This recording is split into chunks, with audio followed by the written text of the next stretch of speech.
안녕하세요. 더 프렌즈 법률사무소 형사 전문 이동찬 변호사입니다. 지난 동영상에서는 대여금 사기죄에 대하여 알아보았는데요. 오늘은 투자금 사기죄에 대하여 알아보겠습니다. 우리가 다른 사람에게 경제적인 목적으로 일시 돈을 주고 돌려받는 경우는 크게 두 가지 방법이 있습니다. 대여금과 투자금이 바로 그것인데요. 대여금은 정해진 날짜까지 빌려준 돈에 대한 이자를 받기로 하고 그 정해진 날짜에 원금을 회수하는 방식으로 돈을 주는 것이고요. 원금 회수와 이자 수익을 목적으로 하고 있습니다. 반면 투자금은 일정한 투자 상품에 돈을 투입하고 그 투자 수익을 얻는 것을 목적으로 하고 있고요. 원금이 보장되지 않는다는 특징이 있습니다. 예를 들어 설명드리면 어떤 사람이 요즘 유행하는 맛있는 탕후루를 대량으로 만들어서 판매하는 회사를 차리고 싶은데 1억 원 정도의 자금이 부족한 경우를 생각해 봅시다. 이때 만일 1억 원을 나한테 빌려주면 1년 뒤 원금을 돌려주고 그때까지 매달 500만 원씩 이자를 주겠다 하고 부족한 돈을 충당받으면 이는 대여금이 되는 것이고요.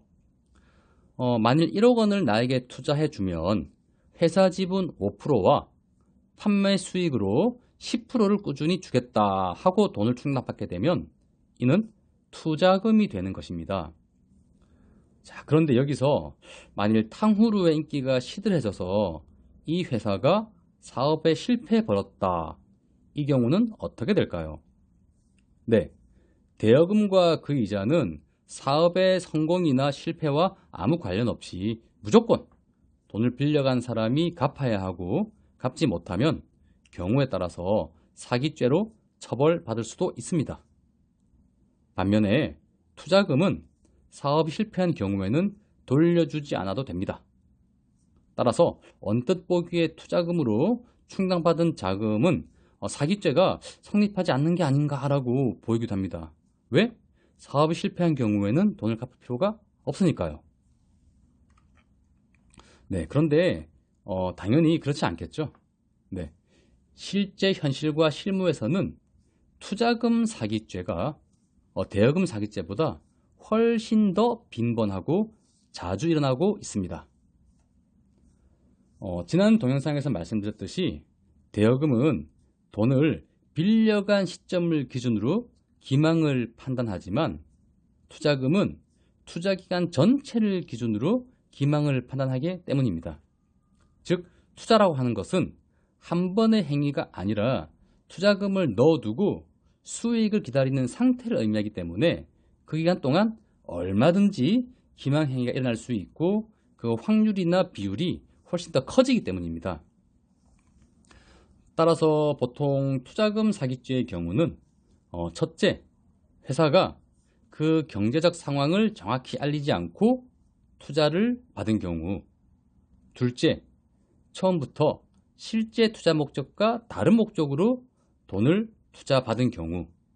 셋째, 중간에 투자 목적과 투자 상품과 다른 방법, 다른 상품에 투자한 경우. 넷째, 투자자에게 중요한 시장 변화나 상황 변화를 고지하지 않고 정보를 속인 경우. 다섯째, 약속한 투자금 활용 상황에 대해서 보고를 거짓으로 한 경우 등 다양한 경우에서 투자금 사기죄가 성립할 수 있습니다. 따라서 투자금 사기죄의 성립 여부를 정확히 판단하기 위해서는 투자 전과 투자 후를 나누어서 회사가 정확한 정보를 제공했는지, 투자금이 원래 투자하기로 한 계획대로 투자되었는지, 투자 이후 투자금이 유용되지는 않았는지, 투자 이후 중요한 상황 변화에 대한 보고가 제대로 되었는지, 만일 손실이 있었다면 손절 기회와 그 손절 방법에 대해서 제대로 정보를 제공받았는지에 대해서 두루두루 살펴볼 필요가 있습니다. 어떻게 보면 너무 당연한 거겠죠.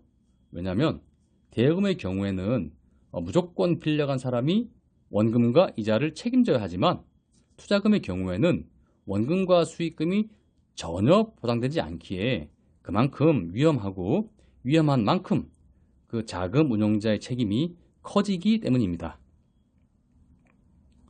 여기서 요약해서 말씀드리면 투자금의 경우는 투자기간 동안 전체적으로 자금 운용자에게 지속적으로 투자금을 관리할 의무가 발생하기 때문에 이 과정에서 발생한 모든 기망은 사기죄를 구성할 수 있습니다.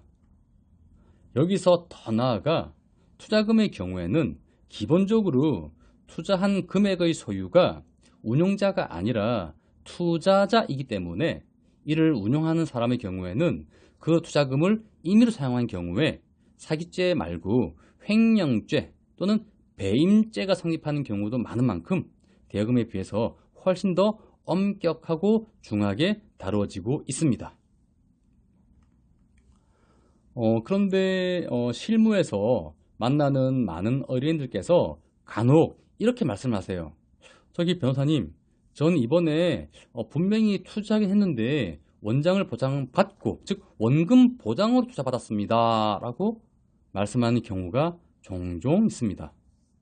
그런데 여기서 분명히 말씀드리겠습니다.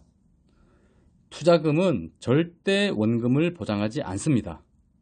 만일 누군가 원금을 보장하면서 투자금을 투자하라고 유도하는 경우에는 실질적으로는 합법적인 투자가 아니라 대부분 유사수신 행위라는 범죄와 연루될 가능성이 매우 높습니다. 따라서 당연히 원금도 보장되지도 않고 투자처도 불투명하며 결론적으로 어떠한 수익도 얻지 못하는 경우가 생기는 경우가 매우 많습니다. 따라서 만일 투자라고 하면서 원금을 보장해 주겠다라고 권유할 경우에는 반드시 변호사를 통해서 그 투자 방식과 투자 상품 그리고 그 운용자에 대하여 정확한 사전 확인 작업이 필요하다고 생각됩니다. 네, 오늘은 투자금 사기죄에 대하여 전반적으로 알아보았습니다. 투자는 이익도 손해도 대책임이라는 말 꼭 명심하시고요. 다음 시간에는 더욱 재미난 법률 상식으로 찾아오겠습니다. 저는 더 프렌즈 법률사무소 형사 전문 이동찬 변호사였습니다. 네, 감사합니다.